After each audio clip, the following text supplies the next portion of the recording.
Resto Geek. Et maintenant, votre émission jeux vidéo, Burger Games.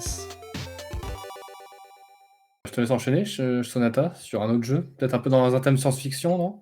Ouais, c'est pareil. Dans le Aussi. thème de la science-fiction, alors très différent parce que c'est un boomer shooter roguelike. Alors c'est juste pour en toucher un mot parce qu'il y avait la Steam je sais plus quoi Fest il y a pas longtemps et du coup j'ai fait quelques démos. J'ai pas eu le temps d'en faire beaucoup Ah oui, malheureusement cette année. c'est Mais voilà, c'était le une démo festival de que je la trouvais démo. intéressante. Ouais, exactement.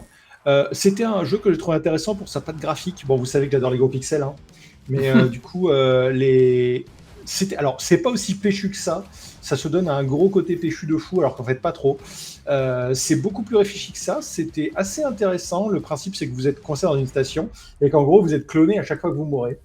Mais votre conscience reste, donc du coup, ça c'est pour faire le côté roguelike.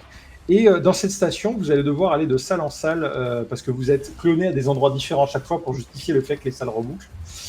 Trouver plein d'armes, récupérer des améliorations. Et ce que je trouvais intéressant, c'était que il y a suffisamment peu de ressources dans le jeu pour que vous soyez obligé de faire des vrais choix. C'est pas comme dans The Binding of Isaac où vous avez toujours assez de clés pour ouvrir toutes les portes. Là, vraiment, faut vraiment choisir est-ce que je vais par là, est-ce que j'essaie de sacrifier mes PV, est-ce que je dépense ma clé pour ouvrir cette porte au lieu d'aller chercher un trésor là-bas. Potentiel, vu que c'était une démo, je peux pas en dire beaucoup plus. Gros potentiel. Par contre, les boss sont durs as fuck. Une espèce de Puis, ouais, franchement, ça s'apparente à du boomer shooter. Même si on n'a pas 8 armes, on en a globalement 2 plus un katana. Alors mécanique qui est reprise de Doom et qui est super intéressante, c'est que globalement, il y a 2 types de munitions dans le jeu, les physiques et les électriques.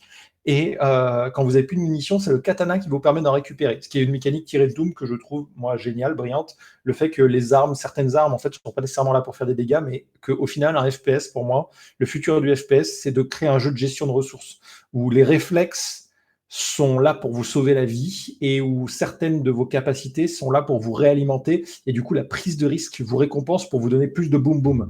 Et en fait, tirer dans un FPS juste comme ça débilement, c'est pas marrant, alors prendre du risque, c'est vraiment rigolo. Comme un jeu de rôle au final. Un jeu de rôle sans risque, c'est pas marrant.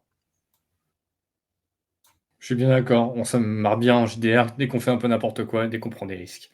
Exactement, voilà.